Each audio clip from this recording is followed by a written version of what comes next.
Good morning, guys. It's Ian from OSBFX. It is Wednesday, the 24th of November 2021. It's 9:10 in the morning in the UK. Been hunting trades the last couple of days. Some have been successful, some have not. I think really this morning or today, I'm going to be focusing on the Swiss franc. Let's get to the chart and have a look what's happening on the single currencies.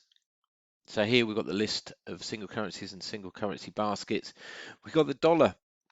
It's really pushing away now from support levels. All these dotted lines are support levels. So as far as the system is concerned, then really going to have to be looking at buying into dips in the dollar. The euro, again, we're sort of in no man's land. Let's have a look at this chart here. This is a 4-hour chart. This highlights our resistance levels. This would be quite nice, I think, with the previous swing high being here, but at the moment we're moving lower, so we're pushing away from resistance. Sterling, we talked about this in the Telegram group yesterday. Please come and join. It's free. There's a link at the end of the video. And the fact there's two possible sequences here, so buying into dips in sterling, but there's also the 8-hour chart that says that we should be selling into rallies. So just concentrating really on the dotted lines, which are resistance and support levels. So the scope really to go in either direction for sterling, but the preferred trade, especially when we look at sterling Swiss, is to sell into rallies. Swiss franc, as I was saying, we've been pretty choppy. This is a daily chart. Let's have a look at the daily chart quickly. So the daily chart, we can see here, these spikes, okay, are just rejections of price in both directions. So you can see our support levels down here. We've broken into that, pushed higher, but then these rallies have also been sold into. So really need to break down into shorter time frames.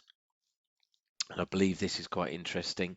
So we've got support levels here, here, and here. So we've got a band of support to the downside.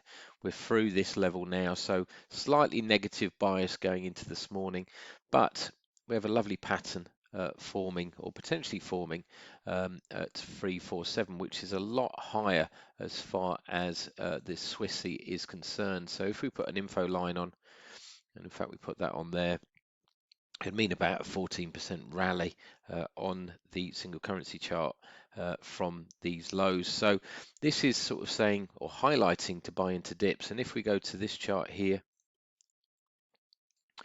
what happens most of the time, I'm flicking back, in the BC leg is the BC leg will either retrace 38.2% or it will retrace 88.6% of the AB leg. So with these support levels close to that 88.6, I then want to take it down a time frame again, and I want to be looking at these support levels. And you can see here 1, 2, and 3.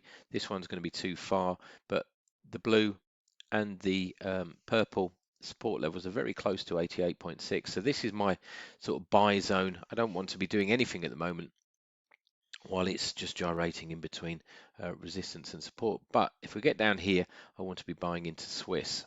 Okay, now I obviously need a counter currency because I don't trade futures.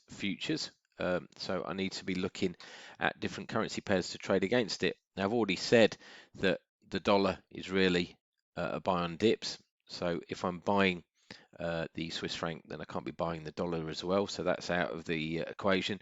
Euro is out of the equation. Sterling we've talked about either direction, so we have got a chance to sell sterling Swiss. So I'm selling sterling, buying Swiss.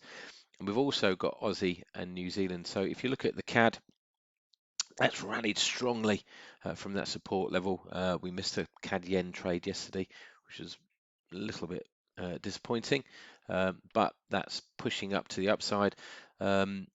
Strange that the Canadian dollar is actually strengthening. Normally weakens when there's a lot of oil in the system, and as we saw yesterday, the US are looking to dip into their reserves and put more oil into the global system. So you'd normally expect Canadian dollar to move to the downside there, but we don't trade news, we trade technicals, so not particularly concerned. But anyway, seeing that move to the upside. So Again, if it moves lower, that's really a buy dips trade than it is a sell trade. So at the moment, that one's out of the way. Aussie dollar, we've got resistance levels up here for a potential move down to here. So basically hitting resistance, then moving lower. So yes, I can trade the Aussie against the Swiss franc. So that's on my hit list. New Zealand, and again, good sell-off in New Zealand overnight. And in fact, we pushed all the way down to this 61.8% pullback level. But now, if you can see, we haven't really got support until down here. So now, what was support now becomes resistance. So I can sell into New Zealand dollar if it lines up with my levels on the counter currencies. So again, it's offering me 3 different currency pairs. So selling sterling Swiss, selling Aussie Swiss, selling New Zealand Swiss, and then I need to go to my Swiss products. So at the top, I have various watch lists, Aussie products, CAD products, Swiss products, blah, blah, blah, blah, blah. So I go to Swiss, and then I look for my bespoke resistance levels. So this one, first one, and notice it's amber. I'm not in the trade yet. I'm waiting for the trade or the price to develop to hopefully give me a decent entry. So here, 125.37 is resistance.